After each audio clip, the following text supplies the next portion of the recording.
The starship carried Una Park through the darkness of space toward a place she had never seen before. And she sat alone in her small cabin, with her hands resting on her knees and her eyes fixed on the metal wall in front of her. She was 16 years old, and 3 weeks ago, she had been a normal student in Seoul who went to school and trained in Taekwondo, and helped her mother cook dinner every night. Now she was a prisoner being transported to stand trial before the Galactic Arbitration Council on charges of attacking a Korvathi diplomat's son. The door to her cabin slid open, and a tall creature with silver skin and large dark eyes stepped inside. This was Counselor Tith, a Morellian who had been assigned to represent her in the trial. He carried a small tablet in his thin fingers, and his face showed deep concern. "Una Park," he said in his soft voice, "I must speak with you about what will happen when we arrive at Vareth Prime." Una looked up at him but did not speak. She had learned in the past weeks that most aliens expected humans to talk too much and show too much emotion. She had decided to give them nothing. Counselor Tiff sat down across from her and placed the tablet on the small table between them. "The Korvathi Empire has demanded justice through their ancient tradition called trial by convergence," he explained. "This is a ritual combat where weapons are strictly forbidden and victory comes only through submission or incapacitation." "I know," Una said quietly. "You do not understand," the counselor continued. "Your opponent will be Dreth Vaughn, the eldest son of Ambassador Korath Vaughn. He stands nearly 3 meters tall, and his body is covered in armored scales. His species evolved on a heavy gravity world, and his strength is beyond anything a human can match." Una remembered the night everything changed.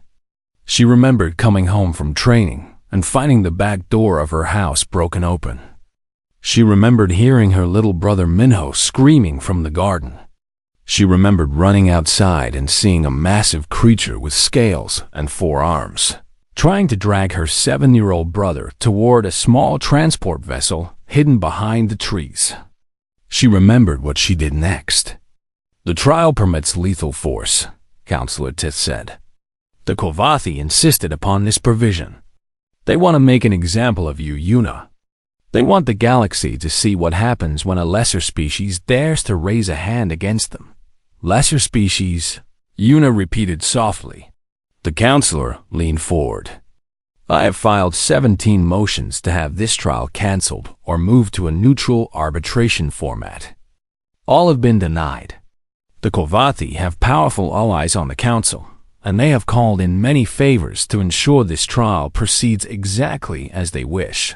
"What about the evidence?" Una asked. "What about what their son did to my brother?" Counselor Tith looked down at his tablet.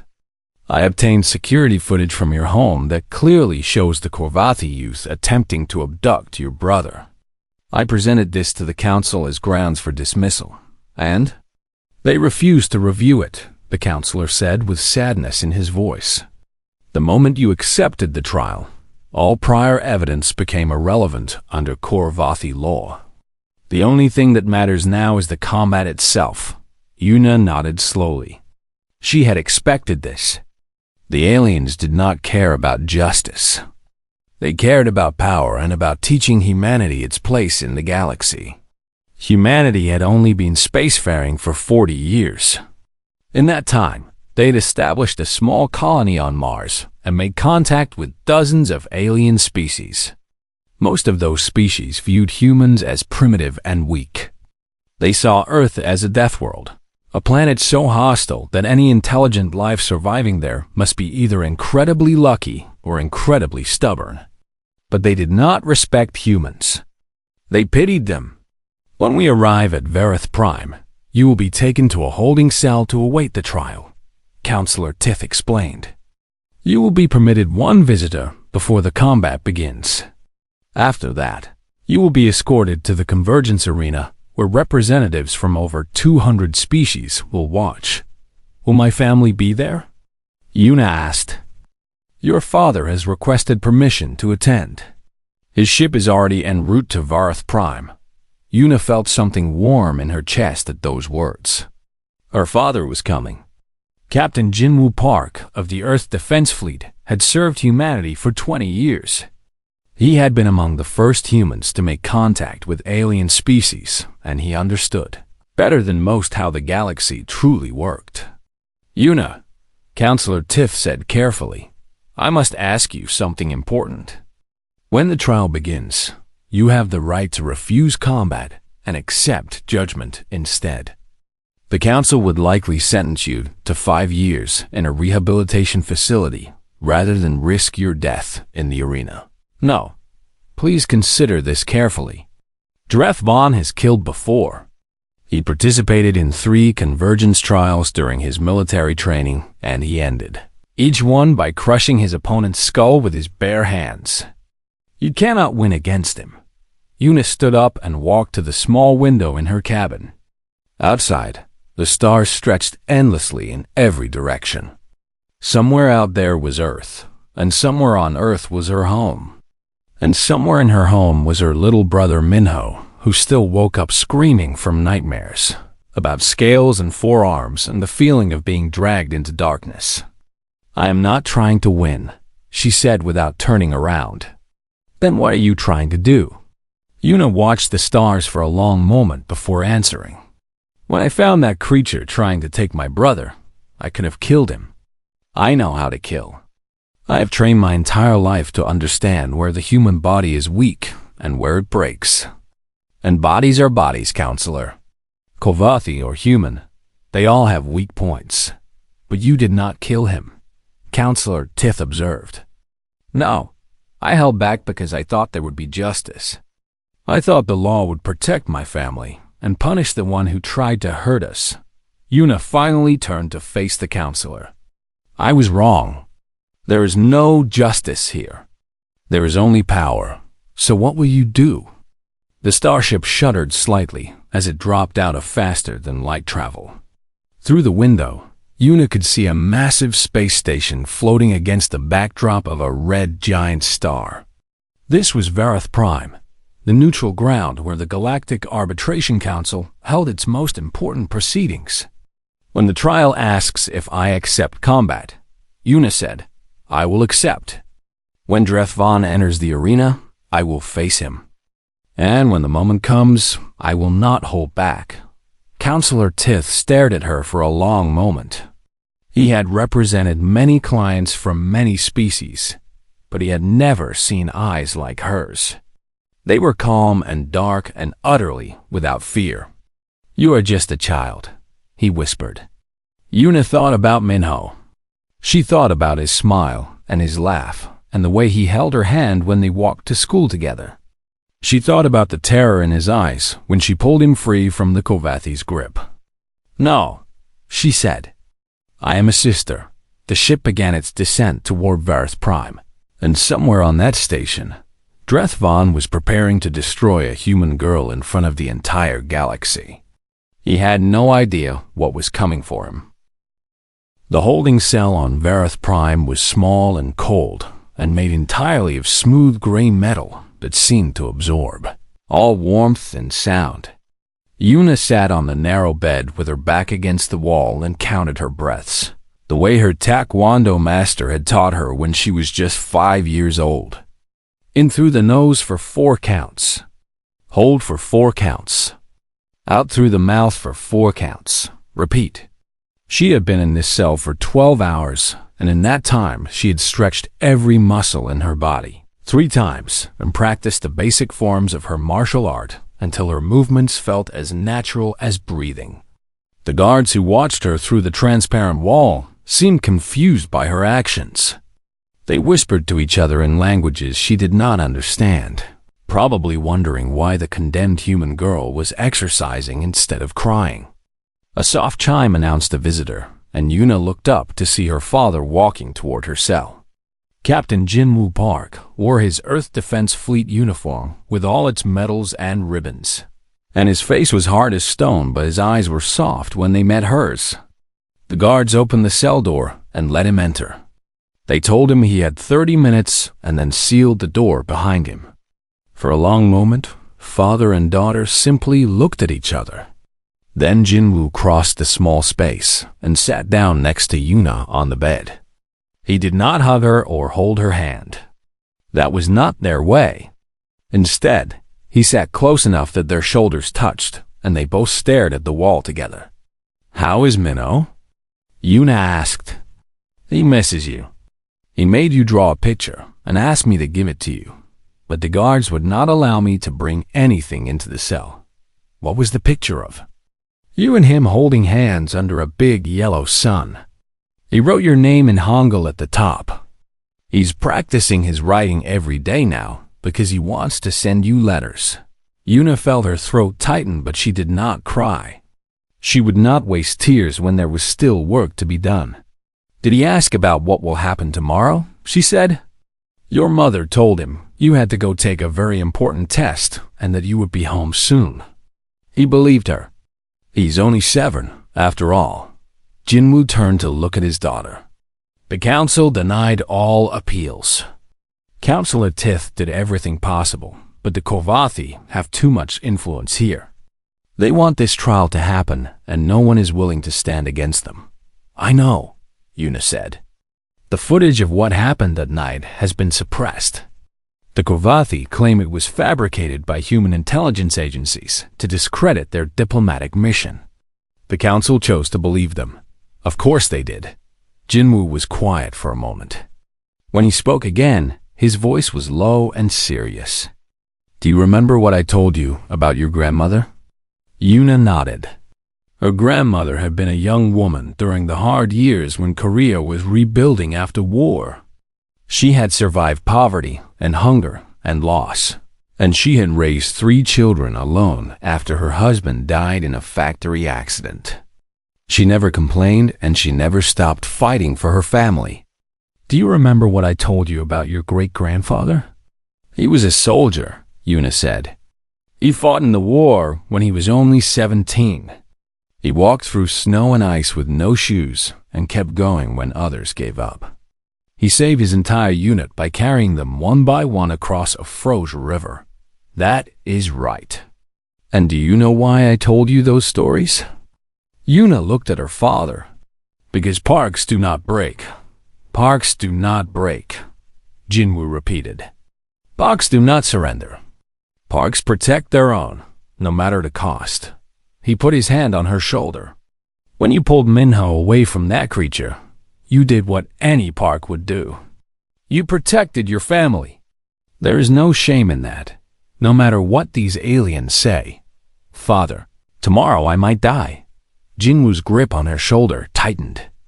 "I have watched the recordings of Drethvan's previous fights. He is strong and fast and brutal, but he is also arrogant and careless.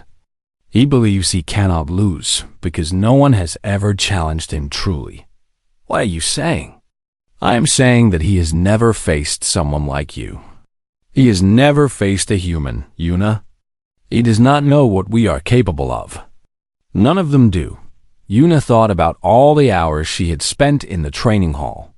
She had started Taekwondo when she was 4 years old, dragged along by her mother, who believed that discipline and physical training would make her daughter strong. For 12 years, Yuna had practiced kicks and punches and blocks until her body moved without conscious thought. She had won national championships. She had trained with masters who pushed her beyond what she believed possible. She had studied not just Taekwondo but anatomy and biology and the science of how bodies worked and how they broke. "The Korvathi have scales," she said quietly. "Their armor protects most of their body, but not all of it," her father replied. "I have studied their species extensively. The joints are vulnerable, especially the connection points between their arms and torso. The throat has minimal protection, and their eyes are soft like any other species." Yuna nodded slowly. She had been thinking the same things. "Tomorrow, when you enter that arena, the entire galaxy will be watching. They expect to see a human child crushed by a Korvathi warrior. They expect us to be weak and helpless." Jinwoo leaned closer. "Show them how wrong they are. And if I lose?" Her father was quiet for a long moment. Then, you will die fighting, and I will make sure Minho knows that his sister was the bravest person in the galaxy. And I will make sure the Korvathi regret ever touching our family, even if it takes me the rest of my life." The guards announced that visiting time was ending. Jinwoo stood up and walked to the cell door. Before he left, he turned back one more time. "Your grandmother used to say something whenever times were hard. She would say that the universe tests us not to destroy us, but to show us what we are made of." He placed his hand on his heart in the old Korean way. "Show them what you are made of, Yuna. Show them what humans are made of." Then he was gone, and Yuna was alone again in the cold gray cell. She lay down on the narrow bed and closed her eyes. Tomorrow, she would face a monster who wanted to kill her in front of billions of watching aliens. Tomorrow, she might die far from home with no one to hold her hand. But tonight, she would rest. Tonight, she would gather her strength and calm her mind and prepare herself for what was coming. She thought about Minho drawing pictures with her name on them. She thought about her mother cooking dinner in their small kitchen. She thought about her father standing proud in his uniform, believing in her even when the whole galaxy did not. Parks do not break. Parks do not surrender. Parks protect their own. Tomorrow, she would show the galaxy exactly what that meant. The Convergence Arena was the largest enclosed space Yuna had ever seen. A massive circular chamber with seats rising up in every direction like the inside of a bowl. Holographic displays floated in the air above, showing close-up images of the arena floor for the thousands of spectators who had traveled from across the galaxy to witness this trial. Yuna stood in the entrance tunnel and listened to the sounds of the crowd. There were clicking noises and whistling sounds and deep rumbling growls.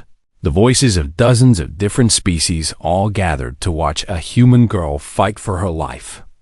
"The Korvathi delegation has arrived," Counselor Tiff said from beside her. "They are seated in the honored section directly across from the human observers. Your father is there with a small group from the Earth Defense Fleet." Yuna nodded but did not speak. She was focused on her breathing, on the rhythm of her heart, on the feeling of the hard floor beneath her bare feet. She wore simple training clothes, just loose pants and a fitted top that allowed her full range of movement. No armor, no protection. Nothing but her body and her training. A deep horn sounded 3 times and the crowd fell silent. A booming voice spoke in the common galactic language, announcing the charges against Yuna Park of Earth and explaining the rules of trial by convergence. "No weapons," the voice declared. "No external assistance. No environmental manipulation. Combat continues until one party submits, is rendered unconscious, or dies. Both parties have agreed to lethal combat rights. May the ancient laws judge between them." The opposite tunnel opened and Dreth Vaughn emerged into the arena. He was even larger than Yuna had imagined. Nearly 3 meters tall with shoulders as wide as a ground vehicle and 4 arms that ended in clawed hands. His scales were dark green, almost black, and they covered his body like living armor. His eyes were yellow with vertical pupils, and they found Yuna immediately and filled with cruel amusement.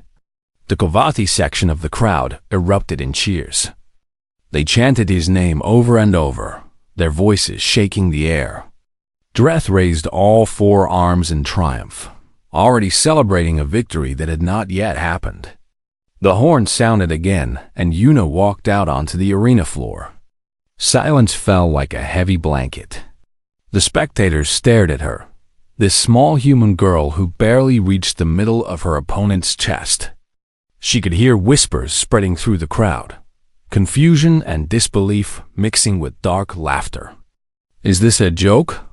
Someone said loudly enough to be picked up by the audio systems. "They sent a child?" Dreth Vaughn laughed, a harsh sound that echoed through the arena. "This is what Earth sends to face Korvathi justice. A little female with no scales and no claws." He spread his arms wide. "I will try not to kill her too quickly. The galaxy deserves a good show. Yuna walked to the center of the arena and stopped. She stood with her feet shoulder-width apart and her hands loose at her sides. She looked up at Drethvon and said nothing. The Arbiter, an ancient creature with gray robes and 2 AIs, floated down from the judge's platform. Unipark of Earth, you have been accused of assault against a member of the Korvathi diplomatic corps. You have accepted trial by convergence to determine your guilt or innocence. Do you understand the terms of this trial? I understand, Yuna said. Drethvon of the Korvathi Empire, you have claimed the right of combat on behalf of your clan. Do you accept this human as your opponent? Dreth smiled, showing rows of sharp teeth.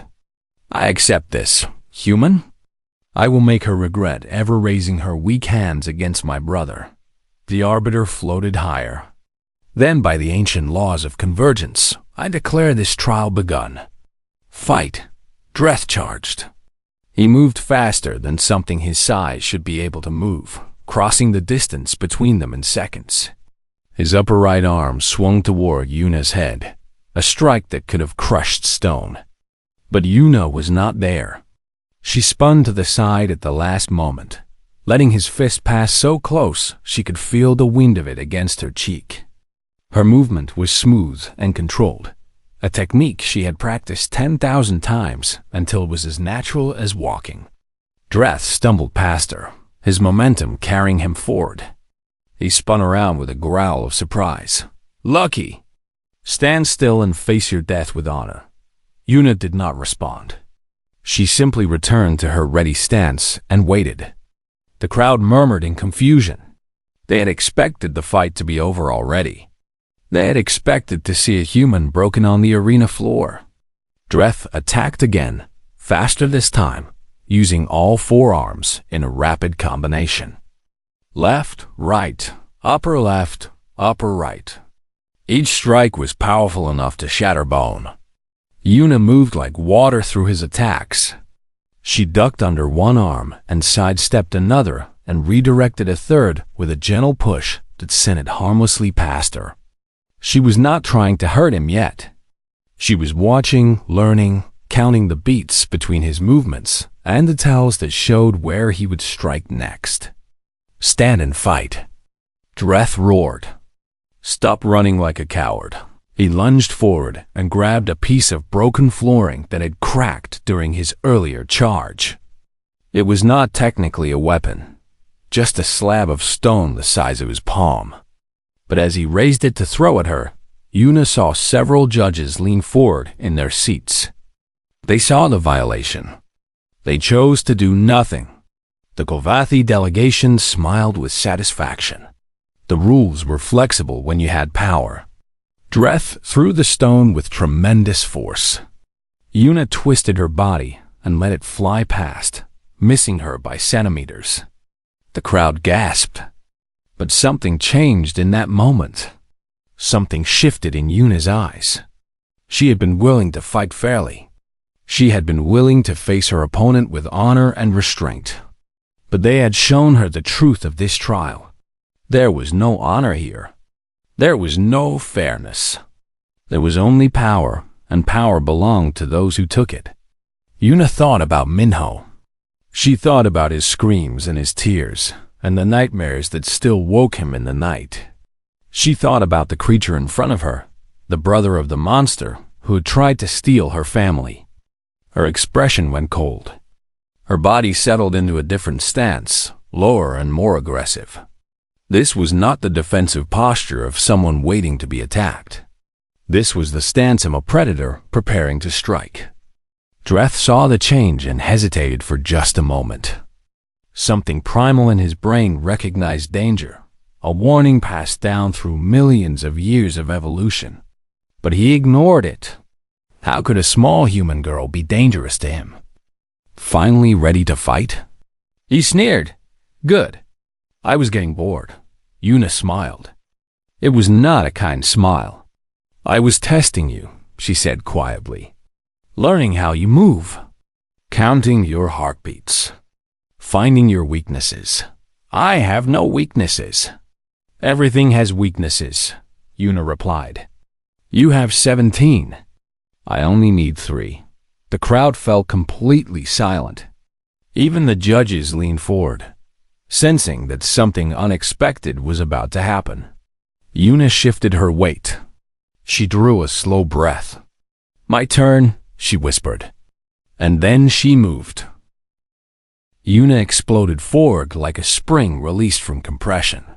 Her first 3 steps were so fast that even the high-speed cameras struggled to track her movement.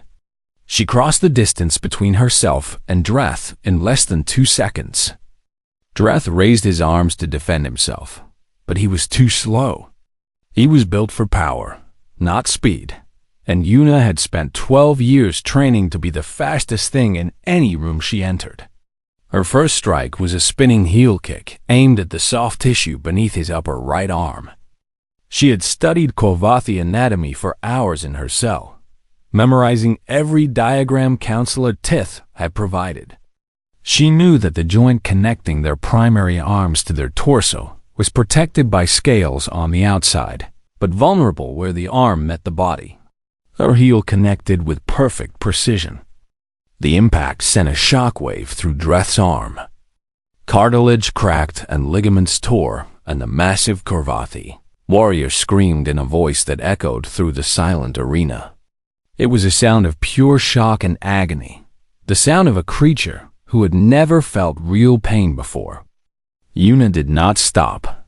She landed from her kick and immediately transitioned into a low sweep aimed at his knee. Kovathi legs were thick and powerful, but their knees bent backward compared to human legs, which meant the joint was vulnerable from the front. Her leg swept across and her shin struck the side of his knee with all the force she could generate. Dreth's leg buckled. He stumbled, but did not fall, catching himself with his lower arms. He swung wildly at Yuna with his remaining good arm, a desperate attack with no technique or control. She ducked under it easily and drove her elbow into the nerve cluster on the side of his ribs. This was a target she had discovered in the anatomical guides, a bundle of nerves that controlled balance and coordination in the Kovathi species. The guides said it was too deep beneath the scales to reach. The guides were wrong. Yuna had spent years conditioning her elbows and knees and knuckles until they were as hard as stone. She had practiced striking through wooden boards and concrete blocks and bags of sand. Her elbow punched through the small gap between his scales and found the nerve cluster beneath. Dreth's entire left side went numb. He collapsed onto one knee, his yellow eyes wide with disbelief and fear. This was not possible. This was not happening. He was a Kovathi warrior who had killed 3 opponents in previous convergence trials. How could a human child be doing this to him? The arena was completely silent. Every spectator sat frozen in their seats, unable to believe what they were witnessing. The Kovathi delegation had stopped smiling. Ambassador Korath Vaughn, father of Dreth and the diplomat whose other son had tried to take Minho, was gripping the arms of his chair so hard that his claws had torn through the material. In the human section, Captain Jinwoo Park watched with tears streaming down his face. Not tears of sadness, but tears of fierce pride. His daughter was fighting like a warrior from the old stories, like the heroes who had defended Korea through centuries of hardship and war. Yield, Yuna said, standing over her fallen opponent. Her voice was calm and cold. Submit, and this ends. Dreth looked up at her with hatred burning in his eyes. Never. I will never submit to vermin. I will kill you with my bare hands. He lunged upward, trying to grab her with his 2 lower arms, while his damaged upper arms hung uselessly. It was a desperate attack, fueled by rage rather than skill. Yuna was ready. She jumped straight up, using his rising body as a platform. Her foot pressed against his shoulder as she pushed off, gaining height while driving him back down.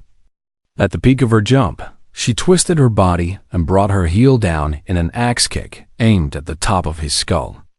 The impact drove Dreth face first into the arena floor. Cracks spread through the stone beneath him. He groaned and tried to push himself up, but his arms would not respond properly. Yuna landed beside him and delivered a precise kick to the back of his knee. The joint inverted with a horrible cracking sound, and Dreth screamed again. He rolled onto his back, unable to stand, unable to fight, barely able to breathe.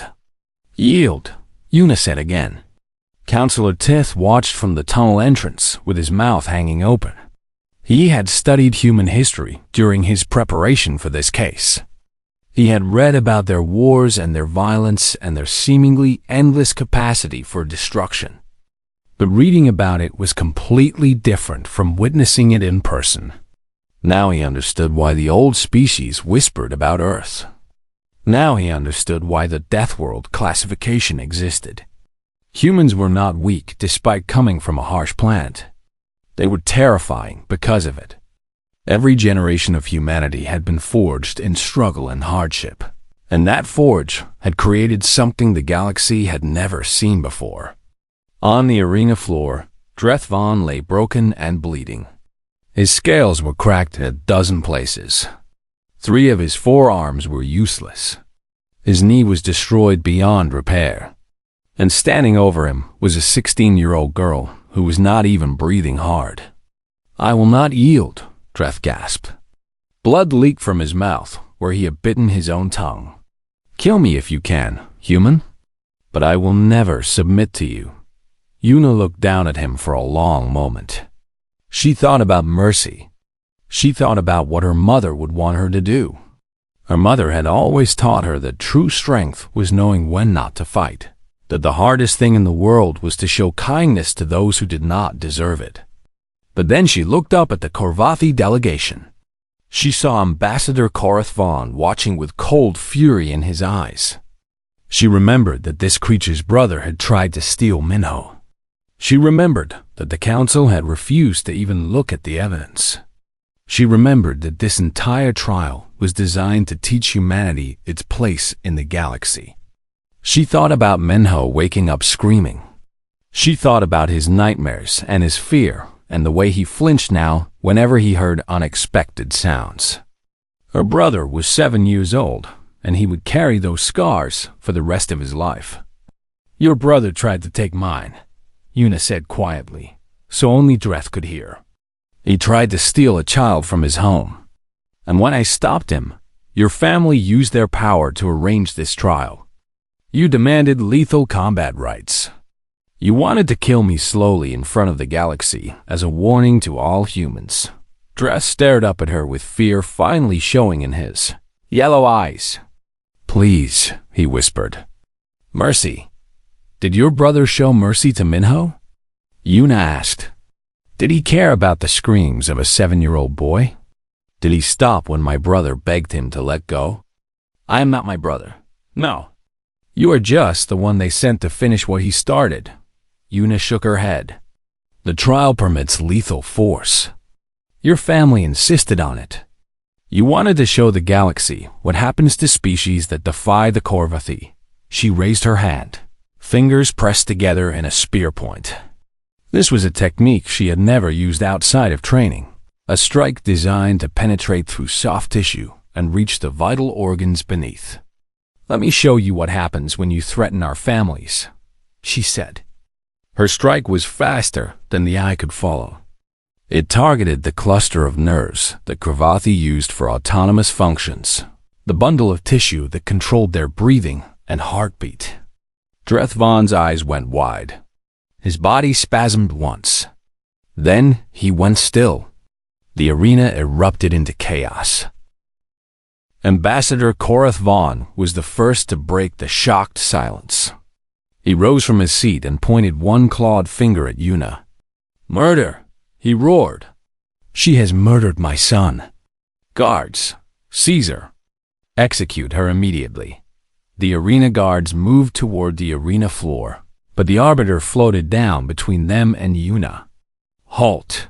the ancient creature commanded. "The human has broken no laws. She killed him. You all saw it. I saw a trial by convergence conducted according to the ancient rules. The Kovati delegation demanded lethal combat rights. Article 7 of the Convergence Code clearly states that any participant who accepts lethal terms may use lethal force without legal consequence.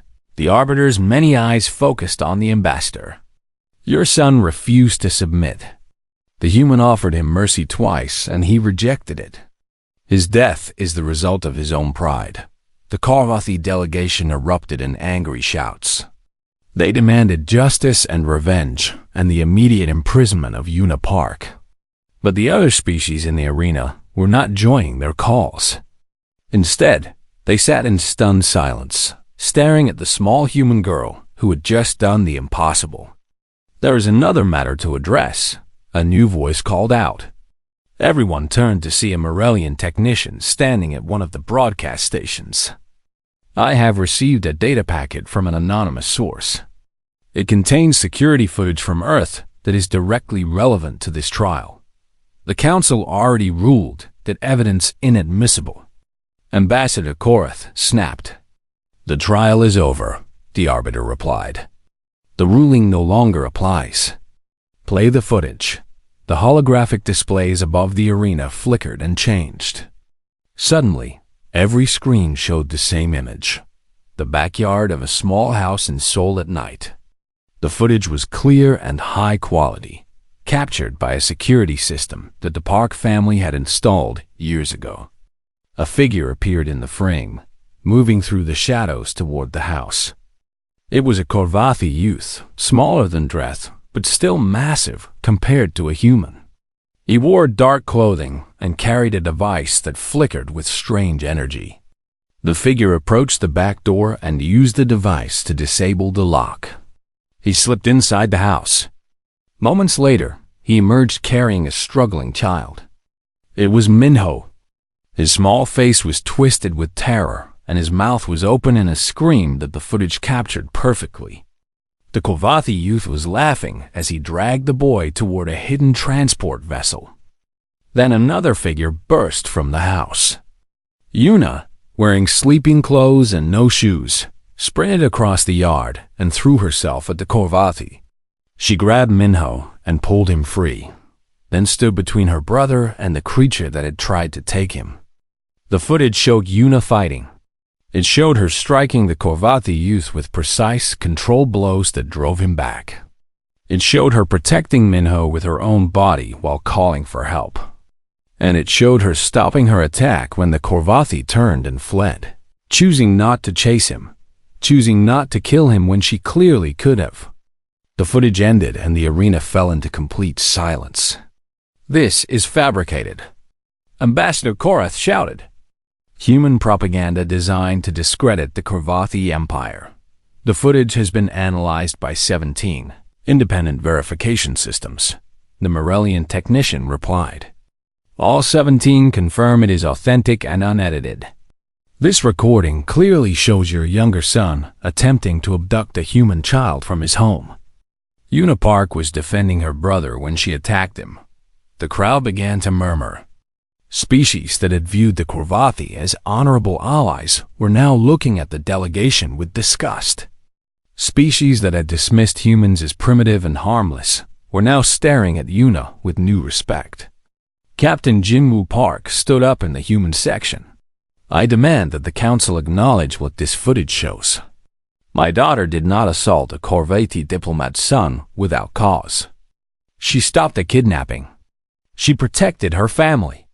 And when she could have killed the attacker, she chose mercy. It was the Kovati who demanded this trial. It was the Kovati who insisted on lethal combat. My daughter gave them exactly what they asked for. The Arbiter floated higher, addressing the entire arena. The Council will review this evidence and determine appropriate consequences for the attempted abduction. However, the matter of the trial by convergence is closed. Yuna Park has been found innocent by combat.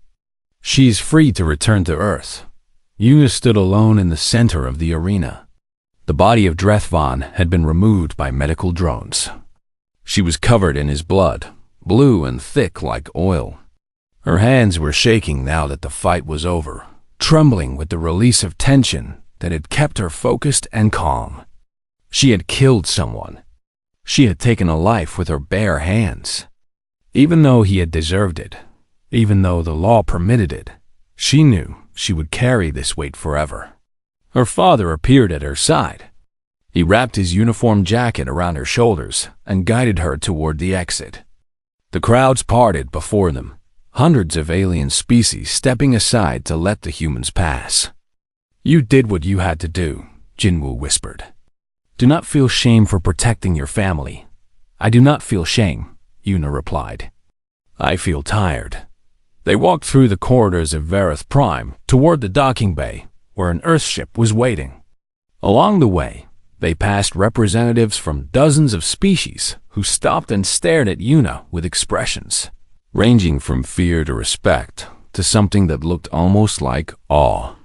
In the weeks that followed, the galaxy changed. The footage from Seoul spread across every network and every station. Billions of beings watched a Korvati youth try to steal a human child and saw a teenage girl fight to protect her brother. They watched her choose mercy when she could have chosen death. And they watched the Korvathi repay that mercy by dragging her across the galaxy to face trial. Public opinion turned against the Korvathi Empire like a tide. Species that had been their allies for centuries began to distance themselves. Trade agreements were reviewed. Military partnerships were questioned. The image of the honorable Korvati was replaced by the image of predators who preyed on children and demanded blood. When their victims fought back, Earth's position in the galaxy transformed overnight. Species that had dismissed humanity as primitive and weak sent envoys requesting meetings. Military alliances that seemed impossible were suddenly being negotiated. Everyone wanted to understand the Deathworld species that produced children capable of defeating armored warriors with their bare hands. The galactic networks gave Yuna many names. They called her the Barehand Killer and the Child of Earth and the one who struck without mercy. Documentaries were made about the trial. Her image appeared on screens across 1,000 worlds. But Yuna did not care about any of that. She returned to Seoul on a rainy afternoon 3 weeks after the trial. She took a taxi from the spaceport to her family's small house. She walked through the gate and up the path and opened the front door. Minho was waiting inside. He saw his sister and his face lit up with the biggest smile Yuna had ever seen. He ran to her and wrapped his arms around her waist and held on like he would never let go. "You came back," he said into her stomach. "Mom said you would. Dad said you would. I knew you would." Yuna knelt down and hugged her brother. She felt his small heart beating against her chest, and she closed her eyes and breathed in the smell of his hair, and she finally let herself cry. "I will always come back," she whispered. "No matter what. I will always protect you." Their mother emerged from the kitchen with tears streaming down her face. She joined the hug, and then their father was there too, his strong arms wrapping around all of them. The Park family stood together in their small house and held each other while the rain fell outside. In the months that followed, the Korvathi Empire quietly withdrew from 3 contested systems. They cited strategic restructuring, but everyone knew the truth. They had seen what a human child could do when threatened. They had watched one of their strongest warriors broken by a teenage girl with no weapons and no armor. If their children were this dangerous, what were their soldiers capable of? What would their parents do to protect them? The galaxy looked toward Earth with new eyes, not with pity or amusement or condescension, but with the primal recognition of a species that should never be underestimated. And in a small apartment in Seoul, surrounded by her family who loved her, Yuna Park taught her little brother how to throw a proper punch. Just in case.